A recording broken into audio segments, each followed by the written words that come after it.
The old man sitting across from me was shaking so violently that the coffee in his cup was making small circles like something underground was trying to get out.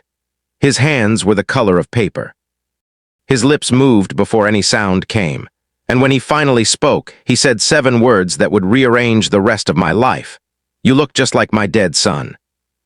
I want you to remember that sentence, because in the next hour you will learn who that old man was, what he was carrying in his wallet, and why the thing he was about to offer me would sound insane to any normal person. But I was not a normal person that night. I was a man who had lost everything before lunch and everything else before dinner, and the diner on Fleur Drive at 10:47 p.m. On Tuesday, October 14th, 2025 was not a coincidence. It was the final stop on a road I had been walking without knowing it. So before you meet the old man, before you hear what he pulled from his wallet, you need to understand what kind of Tuesday brings a 47-year-old man to a booth alone at almost 11 at night with rain on his shoulders and nothing left inside him. It started at 10:00 a.m. conference room, 3rd floor of Meridian Distribution in Des Moines, Iowa, the company I had given 16 years of my life to. The company where I had started as a warehouse supervisor at 31, worked my way up to regional operations, and had expected the way people expect gravity to retire from. The man sitting across from me was named Vance Kettering, 34 years old, new VP of operations from the parent company that had acquired Meridian 6 months earlier. He was wearing a suit that cost more than my monthly mortgage payment. He was holding a folder with my name on it. And he was smiling the small, tight smile that people smile when they already know how the next 90 seconds will end for you. "Griffin, I want to be straight with you. The restructuring is complete and your position has been eliminated. This isn't performance-based. You've had excellent reviews. This is strictly about the operational efficiencies of the merger. When today, effective immediately, HR will walk you out after we finish this conversation. 16 years, I know. The severance reflects that. 8 weeks of pay. Continuation of benefits through the end of the month. Outplacement services if you want them. 8 weeks. 16 years of showing up at 5:00 a.m. to open warehouses. Working holidays when nobody else would. Training every supervisor who ever reported to me. And Vance Kettering was compressing all of it into 8 weeks and an outplacement service I was supposed to thank him for. Is there anything I can do? Griffin, I appreciate you asking, but no. The decision is final.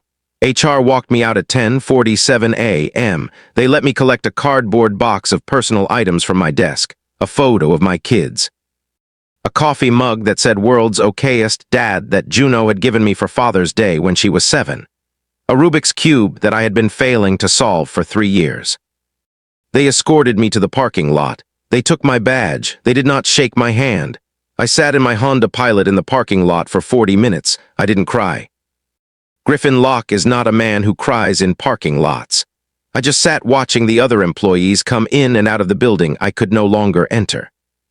Listening to the radio playing a song I didn't know. Feeling the particular weightlessness of a man whose primary identity has just been revoked and who is trying to figure out who he is in the space between identities. Then I drove home. And that is where the day should have ended. That is where a normal Tuesday would have let me rest. But this was not a normal Tuesday because Roxanne's car was in the driveway. And Roxanne was never home at 3 in the afternoon. I want you to hold that image with me for a second. The car in the driveway, the house too quiet. The front door I had opened 10,000 times and had never once been afraid of. Because what waited on the other side of that door was the second thing I would lose that day. And it would make the first thing feel small. Griffin, we need to talk. Roxanne, I got laid off this morning. I know you know. Meridian announced the restructuring internally last week. I heard about it through my friend Petra. Her husband works there. I knew it was coming. You knew and you didn't tell me. I needed to make some arrangements first. What arrangements? She took a breath. The kind of breath that people take before they say the thing they have been rehearsing. The kind of breath that is its own warning. I'm filing for divorce, Griffin. The room tilted.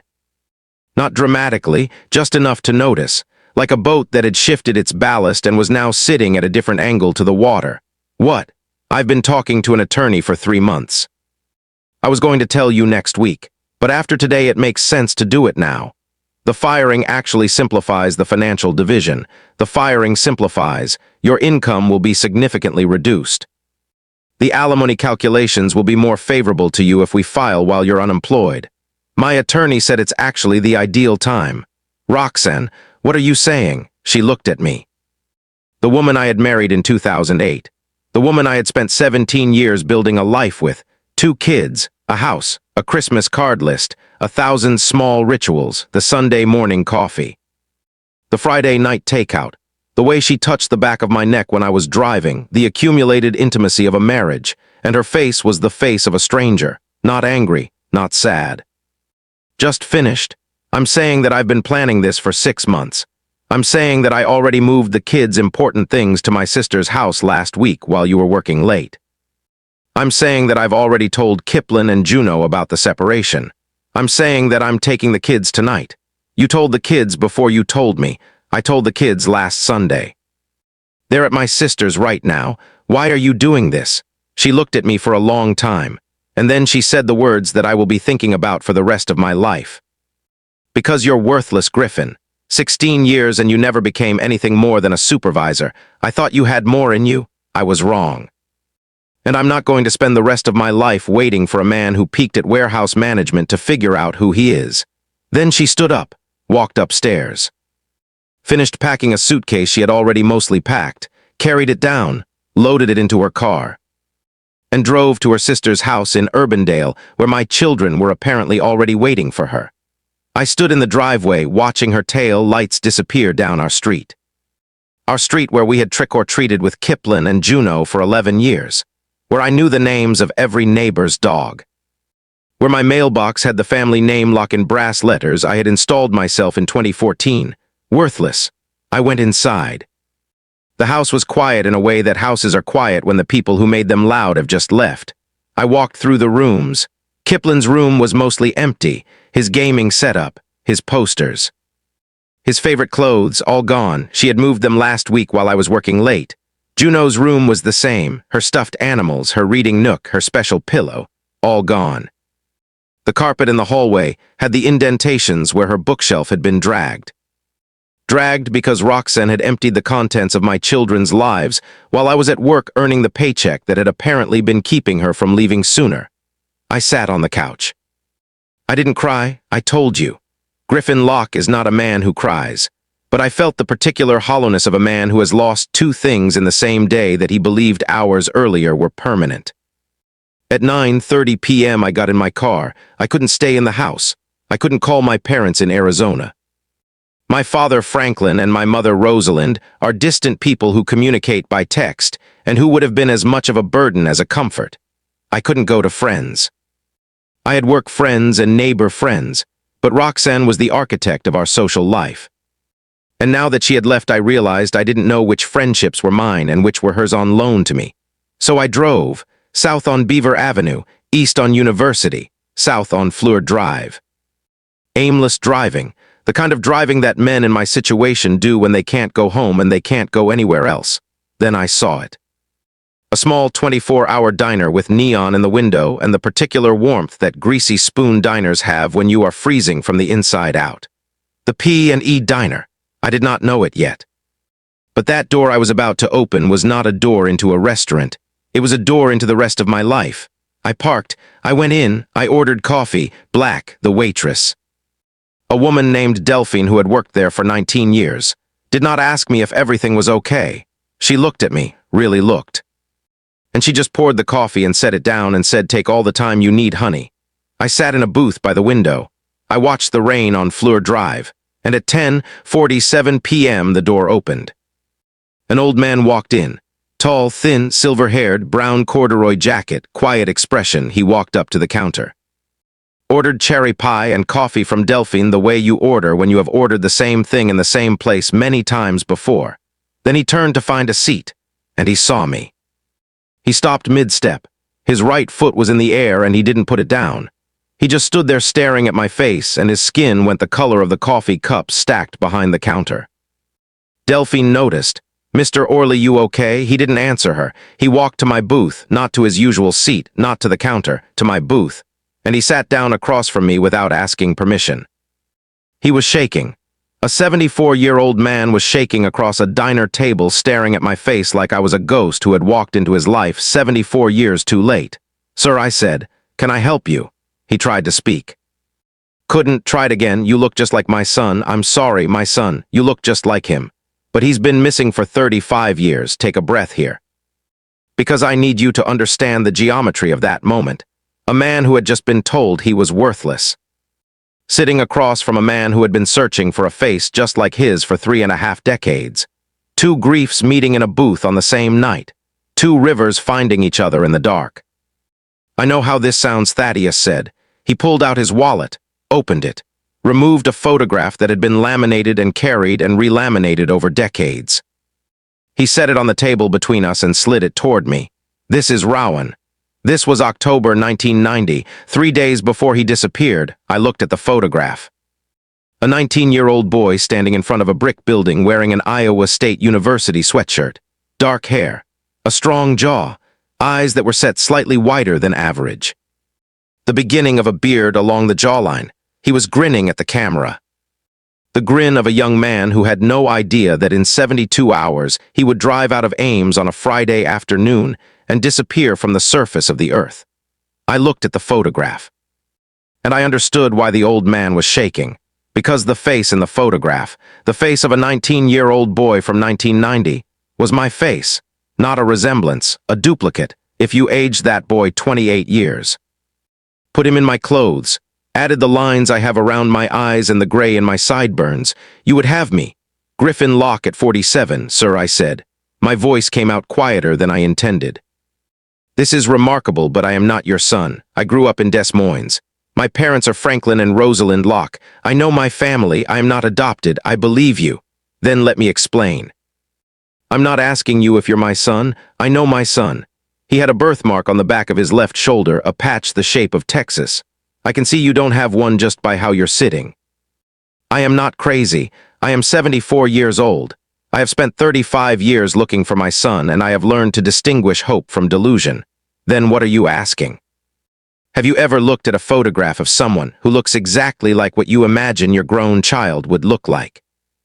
If you had a son who disappeared at 19, and you spent every day for 35 years trying to imagine what his face would look like now. And then one night you walked into a diner you have been coming to for 15 years, and you saw a 47-year-old man sitting in a booth who was the living age progression of your son. What would you do? I looked at this old man, this stranger who had just told me the worst day of his life had happened 35 years ago and had never stopped happening. And I understood that my day, the firing, the divorce, the children taken, was not the worst day he had ever heard about. It was not even in the top 10. I would sit down in the booth, I said, yes. And then I would do something I have never done in 35 years of searching. I would ask the man at the table for help over the next 40 minutes. Over 2 refills of coffee and a cherry pie that neither of us ate. Thaddeus Orley told me the story of his son. Rowan Orley, born 1971, only child of Thaddeus and Elder Orley, bright, steady. Mechanical, the kind of kid who took apart the family lawnmower at 9 to see how it worked and put it back together so it ran better than before. Ankeny High School, class of 1989. Enrolled at Iowa State studying mechanical engineering because he wanted to be like his father. On October 5, 1990, Rowan left his dorm at Iowa State at 2:15 p.m. to drive home to Ankeny for a weekend visit. His mother was making pot roast. His father had tickets to an Iowa State football game the next day. Rowan drove his 1988 Toyota Corolla onto I-35 southbound. He never arrived. His car was found abandoned at a rest stop on I-35 near exit 123 the next morning. Doors unlocked, keys in the ignition. His backpack on the passenger seat containing his textbooks, his wallet with $47 cash still in it, and an unopened bottle of water. No signs of struggle, no signs of violence. No signs of him anywhere ever again. The investigators worked the case hard for the first year, Thaddeus said. Then the case went cold, then colder, then dormant. I kept it alive. Private investigators, DNA registries, missing persons networks, television appearances on shows that aired at 3:00 a.m. on cable channels. I have spent approximately $600,000 over 35 years looking for my son. Have there ever been leads? Dozens, all false. Rowan looks nothing like any of the men I've been shown, sometimes close. Never him, he paused, until tonight. Sir, I am not him, I know you're not. That is exactly my point, Griffin. I know you are not Rowan, but you are what Rowan would look like if he were alive today. And I have been trying to convince forensic artists and age progression software, and my own exhausted brain to generate that face for 35 years. And none of them have ever been able to produce what I am looking at right now across this table. What do you want from me? I want to hire you. To do what? To be his face. To help me find him. To come with me on investigations and stand in rooms where my son's face might be recognized. To let forensic artists use you as a reference. Whatever you make it your job, I will double it. I will provide housing. I will provide transportation. Just let me use this. He gestured at my face to find him. I looked at Thaddeus Orley, 74 years old, widowed, retired. Wealthy enough to offer me a life based on the slope of my jawline, and I did the math in my head. My severance would run out in 8 weeks. My mortgage was $2,100 a month. My child support obligation, when it was calculated, would likely be another $1,400. My career had been eliminated in a restructuring. My marriage had been terminated by a woman who had called me worthless an hour before I walked into this diner. I don't have a job anymore, I said. I know. How do you know? Look at your face, Griffin. Look at the way you're sitting. Whatever happened to you today happened, and I am not offering you this because I feel sorry for you. I am offering it to you because your face is the most valuable asset I have seen in 35 years of looking for my son. You are worth exactly what I am offering you. Whatever brought you to this diner tonight brought you to the right booth. I need to think about this. Of course, I will meet you tomorrow, anywhere, anytime, my house, noon. Here is the address. He wrote it down on a napkin. Thaddeus Orley, a farm property on County Road 22 outside Ankeny. He slid the napkin to me. Then he stood up, walked to the counter, paid for his pie and my coffee. Turned back to me one more time. Griffin, whatever you decide. Thank you for not walking out of this diner when I sat down. I had nowhere else to be. Neither did I for 35 years. Then he left. And I sat in that diner for another hour drinking coffee that Delphine kept refilling without being asked, looking at the photograph of Rowan Orley, which Thaddeus had left on the table deliberately. Because he trusted that I would bring it with me tomorrow. I drove to the farm the next day at noon, and what I saw there is where the story I thought I was in ended and a different one began. 42 acres on County Road 22 outside Ankeny. Farmland that had been in his family for 3 generations.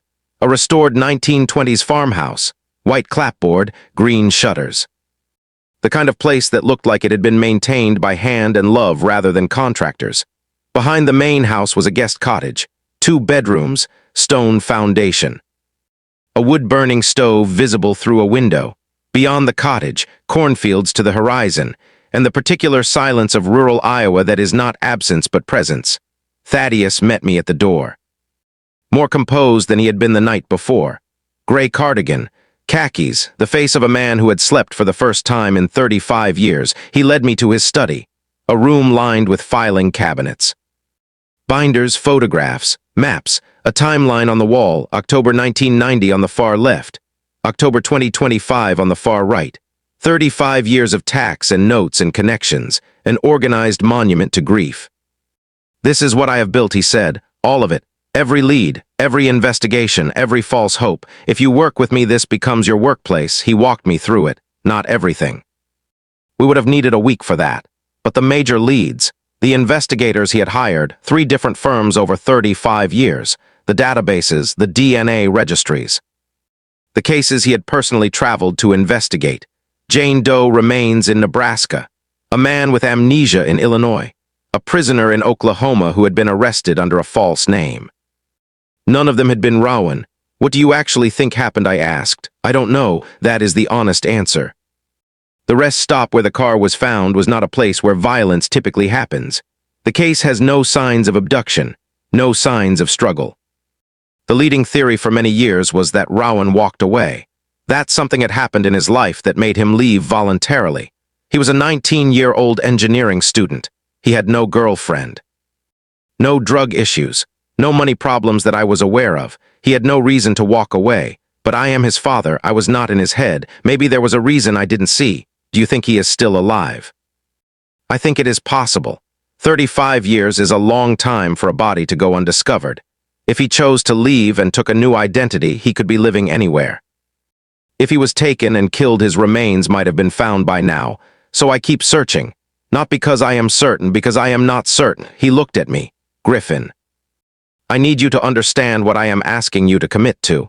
This is not a fun adventure. This is grief work. You will be driving to morgues. You will be meeting with families of other missing people. You will be looking at photographs of remains. If you are not equipped for that, I need to know now. I spent 16 years running a logistics operation. I can handle difficult information. This is different from logistics. I know, but I can handle it. And sir, I need a new life. My old one ended yesterday. The one you are offering me is strange and difficult and involves a level of grief that is not mine. But it is also the only offer I have. And the first offer I have received in a long time that treats me as if I am not worthless. He looked at me for a moment, not analyzing, just looking. Like I was someone whose answer he had been waiting to hear for a long time. Then welcome to the search, Griffin Locke. Let's go find my son. I moved into the guest cottage the following week. Brought 2 suitcases of clothes, my laptop, and the cardboard box from my office at Meridian, everything else. The furniture, the kitchenware. The memories attached to a house in Beaverdale that was about to go on the market as part of the divorce. I left behind. Roxanne could sort it. I was done sorting. The cottage was small but complete. A bedroom, a living room with the wood-burning stove, a kitchen with a gas range that was older than I was, a porch that looked out at the cornfields. I had not slept in a quiet place in years. Des Moines is a city, and even in Beaverdale there was always some hum of it. Traffic, neighbors, the HVAC systems of suburban houses. The cottage at Thaddeus's farm was different. At night I could hear the wind in the corn, nothing else. The work began slowly. Thaddeus was not a man who rushed. He spent the first 2 weeks teaching me the case, every piece of it, every lead. Every theory that had been investigated and dismissed. I learned the layout of the I-35 rest stop where Rowan's car was found. I learned Rowan's medical history, his personality, his habits. The particular way he laughed, that Thaddeus still imitated when he was telling a story about him, not because he was mimicking for effect, but because his body still remembered. He laughed like this, Thaddeus said one evening, and he demonstrated a short exhaled laugh that came from his chest rather than his throat. I had never heard a father imitate a son who had been gone for 35 years. It was one of the strangest and most intimate things I have ever witnessed. Kipton and Juno came to visit every other weekend. Kipton, 15, was withdrawn at first. He didn't know how to be at his father's new place. He didn't know how to relate to a divorced family. He didn't know what to say to Thaddeus. The strange old man who lived in the big house and whose son had disappeared before poor Kipton's parents had even met. For the first month, Kipton was polite, quiet, and spent most of his time in the cottage playing video games on his laptop. Juno, 11, was the opposite. Juno walked into the farm the first weekend and decided immediately that this was a story and she was going to be in the story. She went to the main house, knocked on Thaddeus's door, introduced herself, and said within 30 seconds of meeting him, "My dad said you lost your son. I'm sorry. My dad got lost too, not for 35 years, but he got lost." Thaddeus looked at Juno. Looked at me standing behind her on the porch, looked back at Juno. "Your dad was lost. He lost his job and my mom and us all on the same day. He was very lost. But now he is here and he is not lost anymore. I see. Do you think my son is still lost? I think so. I hope so. Because if he is still lost, he can still be found. What if he doesn't want to be found?" Thaddeus thought about that. He was 74 years old, being asked the most important question of his life by an 11-year-old who had walked up to his door with her hands in her pockets. If he doesn't want to be found, then I will accept that. But I need to know. Children don't disappear. Something happened to him. I owe him the knowing.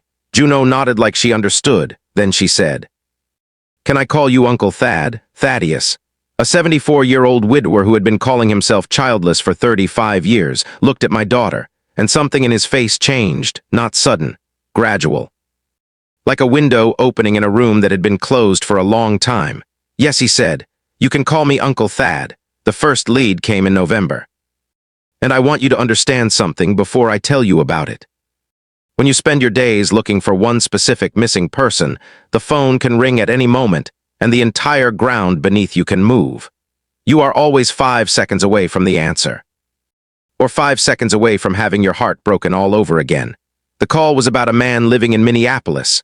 Ronan Vale, 48 years old, machinist, lived alone, no known family. His facial structure matched Rowan's age progression software.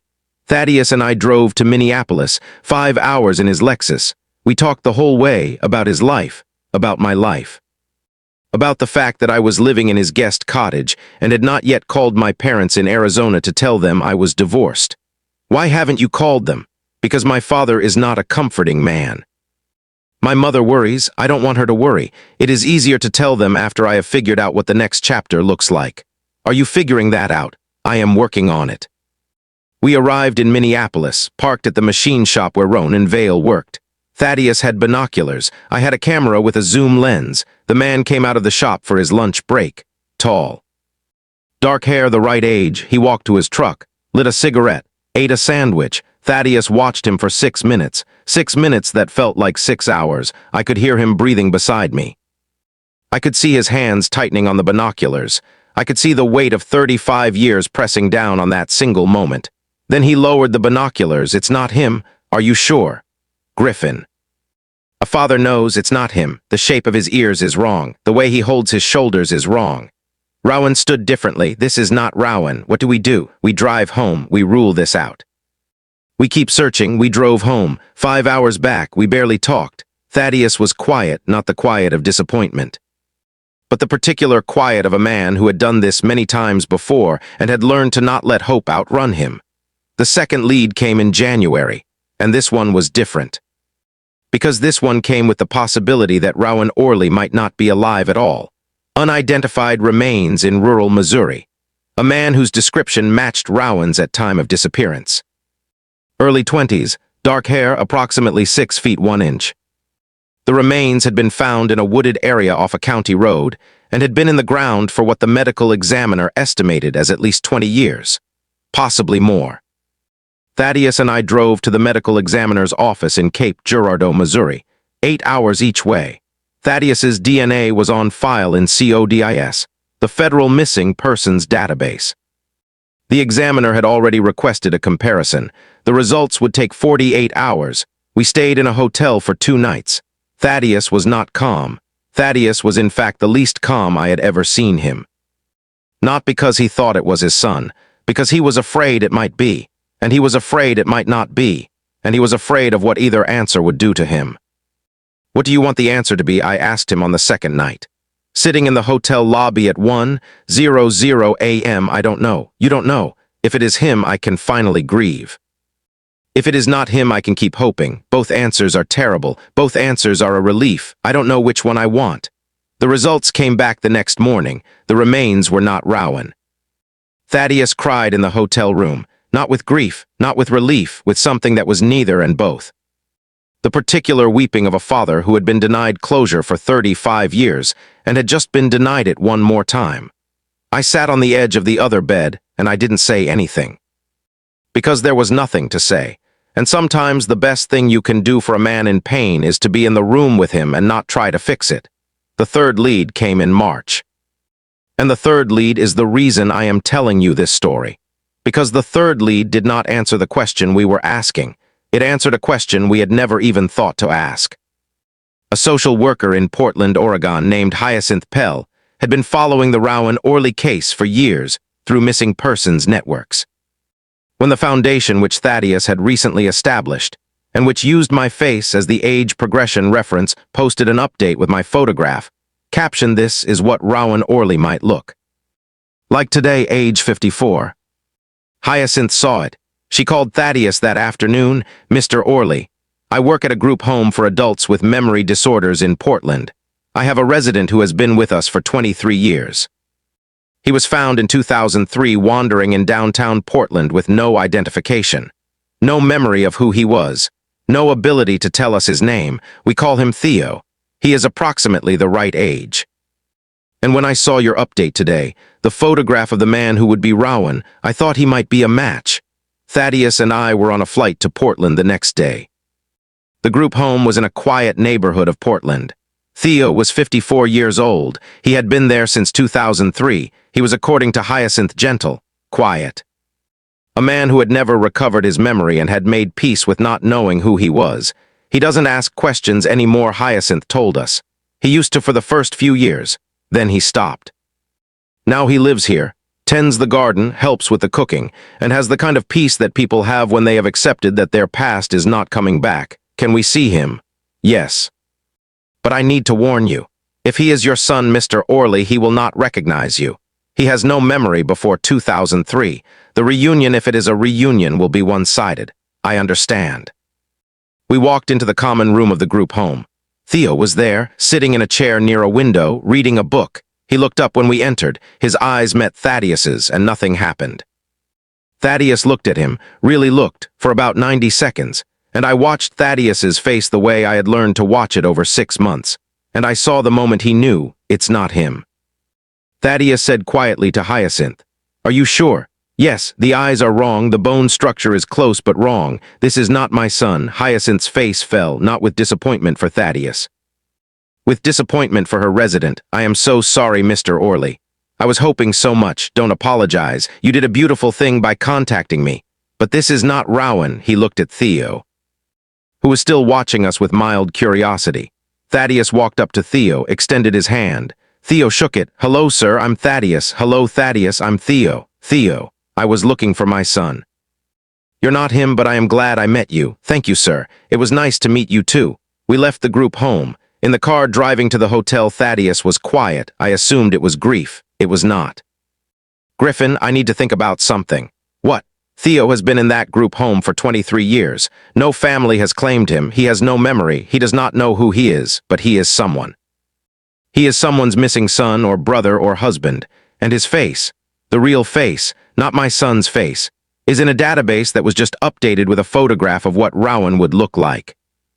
If Hyacinth contacted me because she thought Theo might be my Rowan, it means Theo matches a general description. But he matches it imperfectly. And if he matches it imperfectly, it means he is someone else's missing person. So we can help find his family while we are here.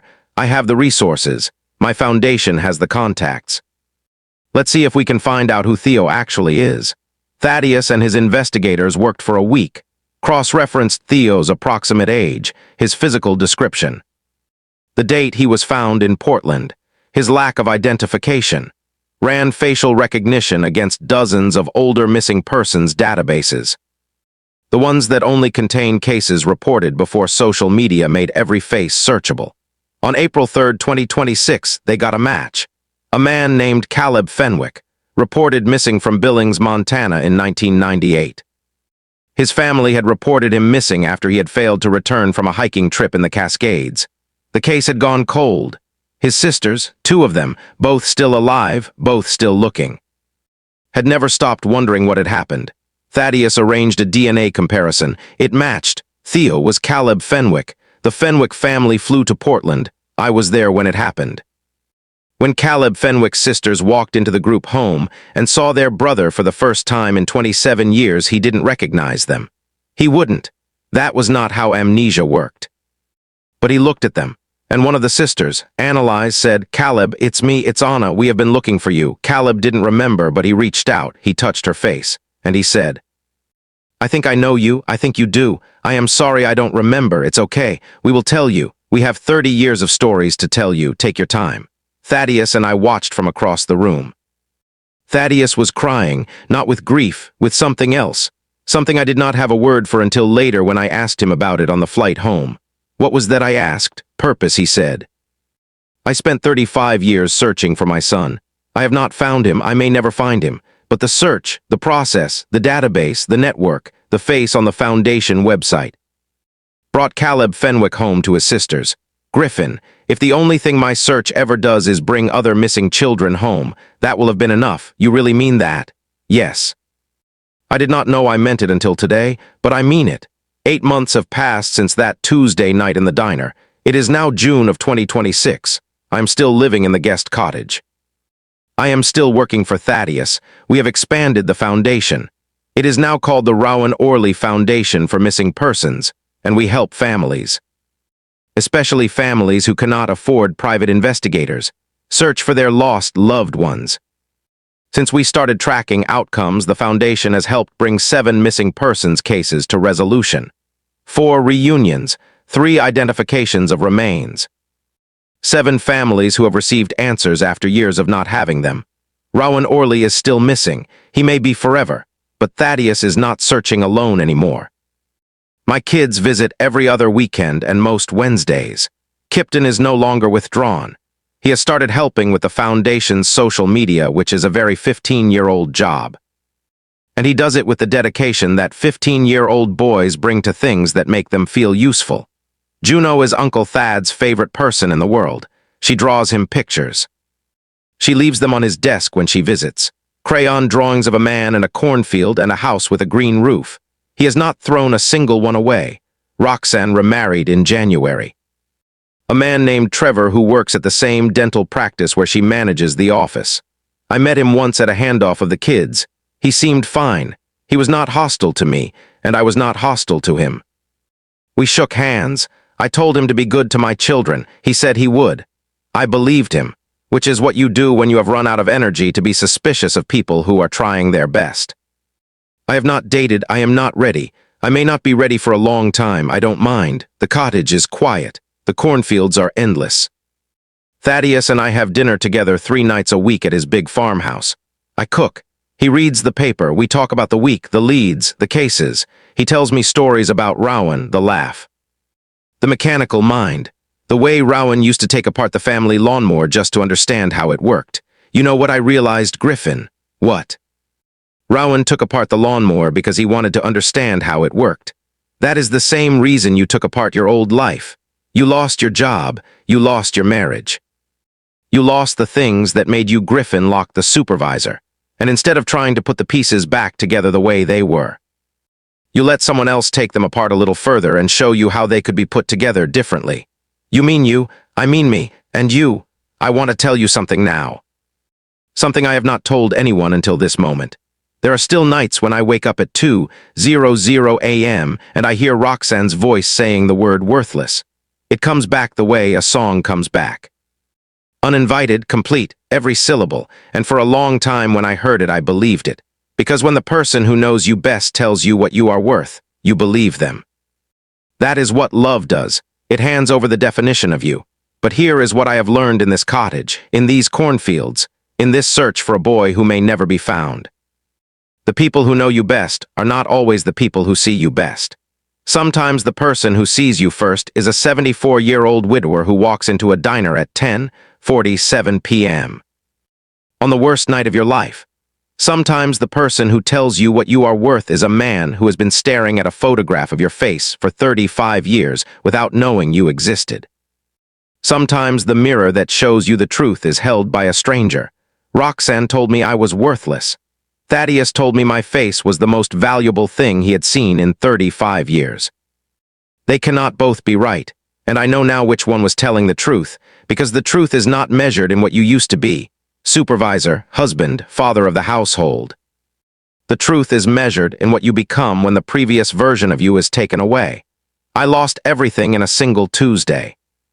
And by the following Wednesday I had walked into a life I did not know existed. A life where my face was not a disappointment, it was a map. A life where my presence at a table was not a failure. It was an answer to somebody's 35-year prayer. Now I want to ask you something, and I want you to sit with it before you scroll away. Have you ever been told you were worthless by the person who was supposed to know your worth best? And when they said it, did you believe them? Did you carry that word around like a verdict you had earned? For days, for months, for years, I need you to hear me right now, because whoever you are, whatever room you are sitting in, whatever night this is for you, the person who told you that was wrong. They were not lying, they just could not see you anymore. And sometimes the only way to be seen again is to walk into a room you did not plan to walk into, to sit down in a booth you did not choose. To let a stranger look at your face and tell you what the people closest to you had forgotten how to see. The diner is still open. The booth is still there. Delphine is still pouring coffee. And somewhere on the worst night of somebody's life, a door is opening. A shaking old man is walking in. And a face across a booth is about to become the reason a life gets to start over. Maybe it is your door tonight. Maybe it is theirs. Maybe you are the one who needs to sit down. Maybe you are the one who needs to walk in. Either way, you are not worthless. You never were. If this story moved you, if you have ever been called something you were not, tell me in the comments. Tell me the word that was thrown at you and the moment you stopped believing it. I read every single one, and I will read yours. Hit the like button so more people who feel invisible tonight get to find this story tomorrow. Share it with the person you know who has been told they were less than they are. Someone in your life is one booth away from a new beginning. Be the one who forwards them the invitation. And subscribe to the channel, because there is another door, another diner, another stranger with another photograph, and the next story is already waiting. I will see you in the next one.